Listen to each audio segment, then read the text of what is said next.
That's why on season 4 you didn't really see me fight like that, except for the one person I spoke on my dead mother. Other than that, I was able to communicate like, "Hey, this is not that. I ain't no pussy bitch, but this ain't that." It's your girl Christine, and you are C Media Interviews. And today, y'all, I had to bring a baddie from the West Coast. What's up, Nina? What's the deal? How you feeling today? I'm feeling good. How about yourself? I'm so happy to have you today. Thank you for having me, though. So let's get into it. So personally, I always wanted to know what's your nationality? I'm Black and Filipino. Black and Filipino. Okay. Yeah. I was doing my research and let me know if I'm right or wrong. Are you a Cancer? Yes, I'm a Cancer. Okay, big Cancer gang. So is it true that y'all cry babies? Yes, hella crybaby. I cry about anything. Like, I know the worst thing for people is like when they real mad and then they start crying and people think like they sad, but no, they really about to go crazy. Yeah, that's me. Coming from the East Coast, you know what I'm saying? A lot of us really feel like California is this big, glamorous. You growing up there, can you tell me a little bit about how it was or how it is? Um, Growing up in LA it was cool. Like my parents are traditional. I was a traditional like child, as far as with my parents and stuff. They were married growing up. I had some difficulties, like just with me going to foster care and stuff. But LA is more than just like the glamorous, like Melrose and Hollywood and stuff. I did grow up in the trenches and stuff, where my parents were on food stamps, the government and stuff like that. We had to really work hard and stuff for like what we had and stuff. I grew up in the streets, hanging out, doing stuff I ain't supposed to, going to jail, that type of stuff. But other than that, you still can make a way out though. That I can't say. What's the biggest misconception of you? Like you just being on television in general, we don't 100% know you. You know what I'm saying? Like, so what would you say that people think about you that's really not true? They think that I'm mean and that I fight a lot. Like, but if you met me in real life, everybody that meet me that see me on TV, they be like, "Oh my god, you're so like chill. You're not like what I expect." I'll be like, "No, I'm not." Like, TV is TV. That's what anybody like. If I make you mad right now, I'm pretty sure you're gonna get the yelling and doing the most too. You feel me? Yeah, it makes you come out your element sometimes, but in real life, I'm chill. Like, I'm very chill, laid back, down to earth, like willing to help, support, and all that. Hmm. And I love that about you. Now, do you ever feel like people that is like strangers ever try you based on recognizing you from TV or like looking at you crazy or doing weird shit like that? Yeah, I'm in right now I'm in Atlanta and like somebody tried me. Like they was like, "Wait, like Nina? Like what's up? Like, oh, you on TV, you can't like girl, like I'm not gonna fight no regular person like I used to." But once you grow and you start realizing stuff, it's like I'm worth a lot. I'm not about to just fight you just to be fighting you. Like that's not that. They think just cause on TV like we supposed to be nah. Or sometimes they think like TV is just a stunt, so they think I'm not with the bullshit. But I'm still the same person on and off TV, just a little bit chiller in real life. Tell us how you got connected with Now That's TV, especially, you know, it's a lot of girls around the world now trying to get on the network. So how'd you get into the network? I'm gonna keep it real. It was an accident. Oh, No, Bambi on season 1. She was on season 1, and I end up having a personal issue with Bambi. So when I seen her on the TV show, I seen on Instagram. I'm like, wait, this Bambi? But she didn't want to fight me.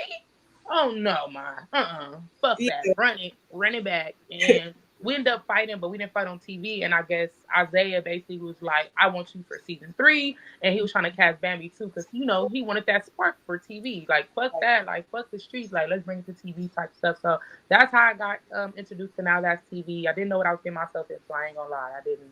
Yeah. I want to know from you, what would you think was your most viral moment on Now That's TV? Because you had a lot of moments though. Um, I think my most viral moment was not on Now That's TV. I think it was when I put up at Blueface House and fought Cuzzo. I think that was my most viral moment. And that's right before I filmed South Central Baddie season 3. I put up at Blueface House and I put up by myself. So it was like very extreme. Then I took off my shirts and my titties was like everywhere. And everybody was like, what the fuck? She like a whole boy. So I think that was my most viral moment, just being on TV. As far as Now That's TV though, Hmm. I think the situation with either Joyce or Melissa when I showed up to Deja Vu in the car. Mm-hmm. or when I was on the stairs and the security had me and I'm like, you too fucking big, and I was going in. I think a lot of the fans will agree with that too. Working with Isaiah, now it shocked me when I was doing like more research, finding out how young Isaiah was to have this type of position. So I want to know from you, like, how is it kind of working under somebody that's younger than you? For us, it's like working a 9 to 5 with somebody younger than me. Like, is it do it seem like a big difference, or is he like a mature person? Would you say? At first, I really didn't care too much about the age, but Mhm. then when I started seeing the certain like messy shit that was going on, and just the like me being that age at that time too, like when I was that age, I was like petty, messy, Right. drama, you know. So once you realize how he is, you start learning how to move and maneuver and stuff, and that's how it was for me. Like I knew for a fact that he was young, so I'm expecting all the young shit to come with it. You feel me? When you expect stuff from people, it ain't gonna let you down. Like I expect for him to be messy. I expect for him to set up fights. I expected my first season though with him. Yeah. No, I was pissed the fuck off. I'm like, what the fuck is this? Like, why are you trying to set me up? Like, but Right. then he do TV. This is good TV because if not, I wouldn't be where I'm at right now if he didn't put on those shows or started to stir the pot up a little bit and stuff. Um, would I would continue to work with him? No, No. no. Okay. I wouldn't. I love Isaiah. I'm grateful for the platform, but just on seeing like the little messy stuff that's going on, ain't nobody trying to be my age still fighting for no apparent reason, I though. feel you. You I feel me? Or going on a show with my op. You feel me? Somebody that I've been beefing with in the streets, like that, how he do it and go about it, it can get somebody really hurt. So I Yeah. feel like once he grow to a certain age and start really thinking, he might wise up a lot more and start realizing like he can really endanger people in real life, for real, for real. Real shit though. All the hosts that we see on television, we can even go to like, Natalie Nunn or Ferrari or Isaiah, like the list goes on. The one common thing is they fall out with their cast members. Now, from my perspective, I would think it's because they're trying to form certain friendships, and then they try to stay loyal and then have to go against other people when they like. So, would you say that's what it is? Yeah, Like, I learned me just having my own show when it's coming out with my own show and stuff. It's mhm, like it's hard to be cool with all your cast because it's right, like when they beefing, they expect for you to pick a side. So when you friends with your cast, it's gonna be hard for you to really do your business because people gonna think you being funny or you picking sides and stuff like that. And majority of the cast are their real friends in real life. You feel me? So of course, it puts him in a weird predicament because it's like he's cool with me, but I'm right, beefing with one of his friends' friends. mm, So he ain't gonna want to see me beat up his friend like that. You feel me? So he puts himself in weird predicaments and stuff, and that's the problem. Business is business, and it yeah. should just be only that. Personal is outside. So if your friend can't respect the fact that you gotta conduct business right now, then your friend don't need to be on your platform. Is it hard to gain business friendships? No. I don't mix my personal life with now that's TV cast. I love all them casts the same equally. I don't fuck with them outside of TV though. Any of them to say the same thing. Like I don't. It's just because once you start adding people to your personal life, Mm-hmm. then it becomes a problem because they know you from TV. They hang with you for 7 days. They don't know the real you, so they might not be comfortable with the real you. You Right. feel me? And then that's when personal business come out, the beefs and all that. Like as you can see, I mostly only be beefing weirdly with Cash. Like I don't have no beef with other cast members because I don't hang with them on a regular. When you Right. hang out with people, you know people business and y'all start fucking with each other and it goes left. So Yeah. people need to learn how to keep business business and personal personal. That's just it. Right. Now, would you do TV on a different network? I I'll know. do anything. That money put money in my pocket, baby. I'll get on any show. But I Okay. don't want to fight no more though. With reality TV, do you find it more toxic than beneficial, or do you think that an individual can only make that for themselves? An individual. Yeah. Individual. Because I feel like you make a show what you wanted to make. If I go on TV right now and me and you get into it, I have two options: to fight you or get an understanding with you. It's up to us as humans to do that. And them girls are just immature where they don't want to talk. They feel like they got something to prove to the fans. To the You fan. feel me? That's why on season 4 you didn't really see me fight like that, except for the one person I spoke on my damn mother. Other than that, I was able to communicate like, hey, this is not that. I ain't no pussy bitch, but this ain't that. You feel me? So I Exactly. think it's more the individual. I don't feel like no network be setting shit up because you don't gotta be a follower. If somebody tell you to jump off the building, are you gonna do it? No, exactly. Now on to lighter news, Nina. I wanted to congratulate you on 100K followers. That's what the fuck I'm talking about. Yeah. Yeah. I ain't gonna lie, friend. I would have been there if I didn't get my page deleted last year. I would have been probably past 100K, but I'm grateful. I'm grateful for my supporters, the haters, everybody that just been tuning in. Cause Yeah. shit, before this, I was just a hairstylist in LA. I ain't gonna lie. So I am appreciative for that. Like it was something special. People might like, oh, it's just following. Nah, them followers support me for real. Some of them pay my bills for real too. So I fuck with it. I was in the back seat drinking my Taylor Port. Like, I got on music. You feel me, y'all? Like, I had to call my cousin. I had to call my cousin KO because, like, it was different. You feel me? Like, and then I know the doors that's gonna open up for my music now, like, too, just with them followers and shit. So it was nice to even see 100K because I'm looking at everybody else on ITV that's reaching 100K. I'm like, damn, I would have been there if I wouldn't have been arguing with fans and just Yeah. being immature about certain things. I would have been there, but God worked in His own way. He make that path for me, and I didn't miss a beat with it, so I was happy. I ain't gonna lie. I wanted to get into your music a little bit on myself. Period, and that's on that. Okay, period. I'll describe the first time that you was in the booth. It's crazy because I was just talking to one of my friends. I'm like, oh, I can't wait to tell people how I end up getting in the booth. But Um, everybody already know Cash dissed my dead mom, Mhm. and that was something that hurt me, like extremely hurt me bad, because like people don't know like what I went through with my mom and just watching her die. So Yeah. when she did that, I went to one of my friends' house, one of my homies and stuff. I'm like, man, she dropped a shirt that says, I don't give a fuck about your mama. That shit went Mhm. viral. So he like, man, just jump in the closet. He had a closet at his house with the little microphone and stuff like that. You feel me? And not like that. He was like, I got something for you to rap. So we sat down, we brainstormed, we ended up writing it down. I got in the studio and I rapped it. And when Yeah. I rapped it, like I thought it was cool. You feel me? Mhm. But my cousin or whatever like that, shout out to KO, you feel me? Shout out to Clayvon, you feel me? Yeah. Because Clayvon really helped me a whole lot. He Okay. was like, he listened to the disc. He was like, no, you need to go do that over. You got something. And I'm like, I got something.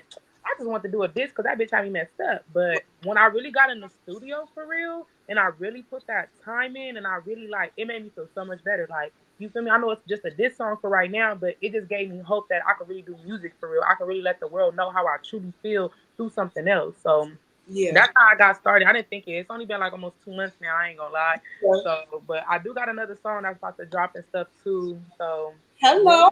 yeah, they gotta stay tuned for that one. That one eating. A lot of people don't like the On My Soul one because they feel like I didn't have energy. But if you met me in real life, I'm chill. So that energy was really me. Like I was really giving people me. Like I'm laid back, chill, and I'm gonna say what I'm gonna say. Like, but Exactly. it gave me a little pump in my brain to be a rapper.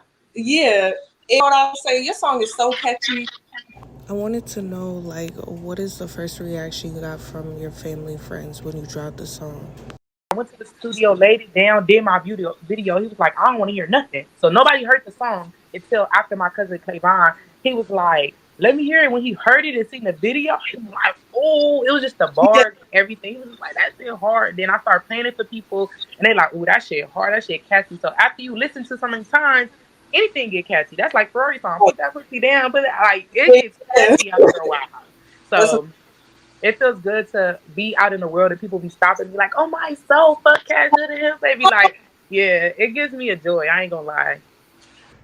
Now, I did tune into the Gina Views podcast, and I did hear you mention that you had an ex of yours who used to always say, "On my soul." So, when you finally went on TV, you've heard it so much that you started saying it all the time, and then you kind of made it go viral. So, would you say that's true? Yeah, so basically, I never watched South Central Baddies a day in my life before I got on it. You feel Okay. me? I seen a clip of Bambi and I just, took it. So coming to find out, Bambi was saying it on season one. My ex girlfriend was on season one. So I guess she ended up picking it up. But then when we was dating and stuff, when we got together, she just kept saying that shit while before I filmed South Central Daddy season three. So then when I got on season three, I just was on my soul, on my soul, on my soul, picked it up from her ass. And then Cass took it and she just made it go viral. Of course, it's gonna go viral. You don't got no teeth, you're funny, like you're gonna do it up. So it went viral, but I still feel like it's my slango. Like, you feel me? I made a song about it. It's going viral about it. You might have made it funny, but I'm gonna collect the coins from it. You stirred up a lot of controversy when you dropped that song because you started name dropping, which a lot of people steer from. So why did you? I'm not scared to fight nobody. And Mm-hmm. I want you to know I'm talking about you because when it came to Cash, you said on national TV and people can play it over and over. I don't give a fuck about her mama. Fuck that bitch mama. Like, that's viral. Yeah.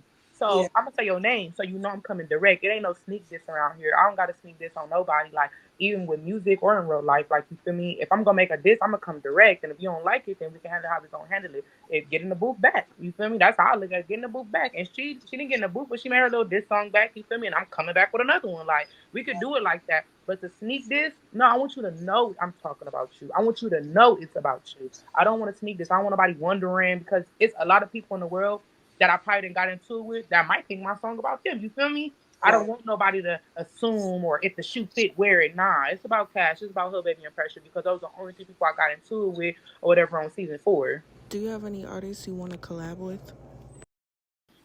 Yes. I actually would love to do a collab with Cuzzo's Five. I don't know if you know who they are, but they call Cuzzo's Five. Mm-hmm. Yes, I love the Cuzzos. Like, I definitely would love that. Days Dollars, like, I definitely love her music. Emil as well. Like, those three right there, they from my city. So it's Right. like them being from Cali and stuff like that, and them being women. And also Liddy as well though too. Like, I would love to collab with Liddy. Like, Liddy be doing good music and good business. So them four ladies right there, they on my hit list. Like, I need that. I need them songs with them. I need to get some features with them. But as of right now, I'm focusing on my own projects that I'm doing. And once I get to that level, I definitely am going to hit them out and reach out and try to get collabs and stuff for the women. I'm not really too fond to really do any collabs with men right now, except for probably Young Note. Shout out to Young Note and shit like that as well, too. But as far as men, nah, I'm trying to get in with the women. I'm trying to, make the shit shake. Like, I feel like women right now, we got it. We got the flow. It's coming up for us. Can you tell us a little bit about the YouTube world and how you got into it and how you felt comfortable about telling everybody your stories? So I started doing YouTube because of my other manager, Bank. Mm-hmm. Um, excuse me. I started doing that from him. He believed that, like, I had a story to tell, like, because I used to yell at my phone, like, you bitches is, you feel me? But now it's like, make money off of it. If you're going to do something, make money off of it. So I end up just saying, I'm going to do YouTube because I think a lot of people misunderstood me. You feel me? And then you only can go live for a certain amount of time. So I'm like, I think people misunderstood me. And then also, I mentor women too, or whatever. I still have like my support group for women. So it's like I want to let people know that really is in tune with me, that really do mess with me. Like, this is what goes on in my life. Like, I got a sex tape leaked about me. I got my mom died, and this is why. Like, it's so much stuff. It's like I'm gonna give y'all the real because I don't want people to think that I'm perfect because I'm far from perfect. I had a struggle myself as well, and I just came above all that. And I feel like anybody can. If I did it, y'all could do it too. And that's just how it came about with the YouTube. I'm kind of lacking on my videos right now because I don't really edit my own videos right now and stuff. And I'm in Atlanta, and who edited my videos in another state, so I'm gonna upload it. I got about like 12 in a vote right now. Where y'all gonna be like, "Oh, this bitch was in Atlanta, turn it up." I like that though. That you got, you're gonna stack them up and then send them out to them. Like, Most definitely. I got one I was just editing right before here. So I'll be uploading one either today or tomorrow and stuff. But really, I'm just like kind of focusing on my music though, really, instead of reality TV. Now, one video that really stood out to me was the survivor's tale on your YouTube, basically speaking about the story of your mother passing. So I really wanted to know from you, like, what advice do you have for people who are in a similar position?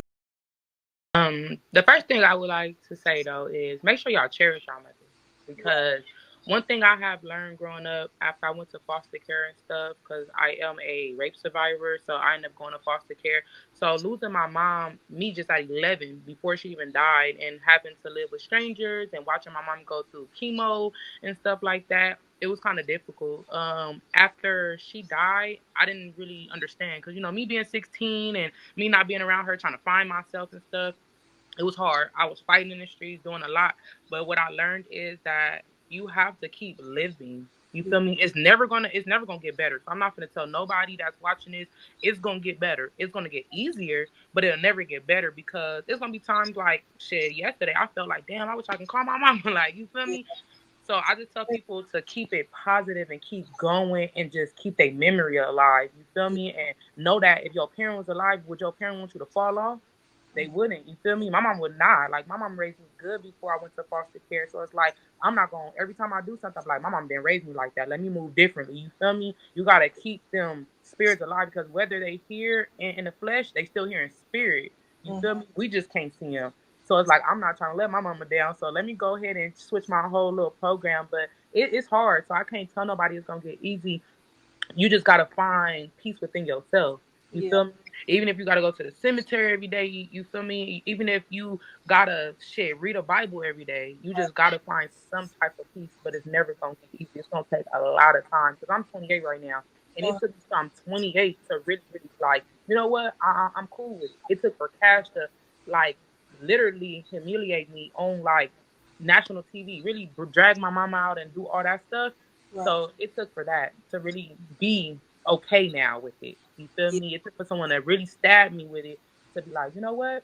I gotta let God be God and I gotta let it go and let me just keep on walking because if you let that hurt bother you, people like Cash will make that shit hurt even more. You Yeah. feel me? But you heal from it, Right. people like her will never be able to make you down because you know your mama love you. You know what's going on. You feel me? So you just really gotta do therapy, write poems, join support groups. Like I started a support group called One on One Support for women that's like that. If you ever been abused, sexually assaulted, domestic violence, anything, I done been through all of that. So I'm willing to talk and tell my story. You feel me? I'm willing to talk to other people. I have an Instagram called Support One on One, and you guys can follow it. It's people. I only accept people that has been through that. You have to tell me your story in my Right. DM for me to accept you because I don't want no judgment either. You feel me? So I just advise people to really just don't think you can deal with that by yourself. Yeah. Always be able to talk to someone, let somebody know. Because I knew I felt short too, trying to commit suicide before after my mom died. So I know it takes a lot to really just let me heal, let me, So it's nothing I really can say to people. They really just have to believe that it's gonna get better within time. That some people ain't gonna give a fuck. It Right. just be the spare the moment sometimes with us, like at the end of the day, I'm not even gonna lie. I don't think people, I don't think production even want that. I don't production don't come and tell us Yeah. like, oh yeah, say this or say that. Nah, it really just be us be mad as fuck and bitch, what's up? Like you Yeah. spit on a bitch because you know a bitch gonna move. But if you talking shit, bitch not gonna move. But if I spit on you, you gonna move. You feel me? If I say something about your mama, you gonna move. Your kids, your granny, anything. Everybody gonna jump for their family and they for their friends. And if somebody spit on them or something, so I think it's just more of what can I say to make you really jump. Right. What advice would you give your younger self? I ain't gonna lie, my younger self was very respectful and quiet. I wasn't a problem person. I didn't start fighting and stuff until my mom died. Yeah. I was angry and I was just fighting people for no reason and stuff like that. But honestly, my younger self, I would have gave my younger self the advice that I have now, which would be stay focused. You feel me? You don't gotta lead yourself into the streets. You ain't Yeah. gotta gang bang. You ain't gotta do none of this stuff. Go to college. Do what you need to do. Like if I would have known everything I know now back then, oh baby, I probably wouldn't even been on TV. Yeah. I ain't even gonna lie, I wouldn't have even been on TV. So I really would have just told myself to heal. I would have gave myself the proper instructions, like you need to heal. You need not to be mad. That it's not their fault that she's gone, type stuff. So I probably would have definitely told them that, and I definitely would not tell myself to do TV. I would be like, "Girl, don't do it. You gonna grow up and do TV? Don't do it." Is there anyone that you have that was like a day one that has supported you from the beginning, who is still here now, who is supporting you to this day? Yeah, shout out to my sister Shy. You feel me? My sister Shy, we not biologically related, but that's been my sister. She supported me when I'm doing crazy stuff, jumping through windows, doing all types of stuff. Yeah. She didn't want me to go on South Central Baddies, but she still supported me though. Like I can't say that. You feel me? Shout out to my best friend Verla too. Like you feel me? They didn't really want me to really go on there either, but they still support me. I ain't gonna lie. No matter what, they supported the fact that I went on there. They felt like I was changing a little bit, so they kept me on my ground and stuff. So I can't say they supported me. I ain't gonna lie, because at first they was like, "Don't go on there. Hey, Don't right. do that." What was it like being on the Gina Views pod? I love Gina. Yeah. I used to be a big fan of Gina, like, and I still am.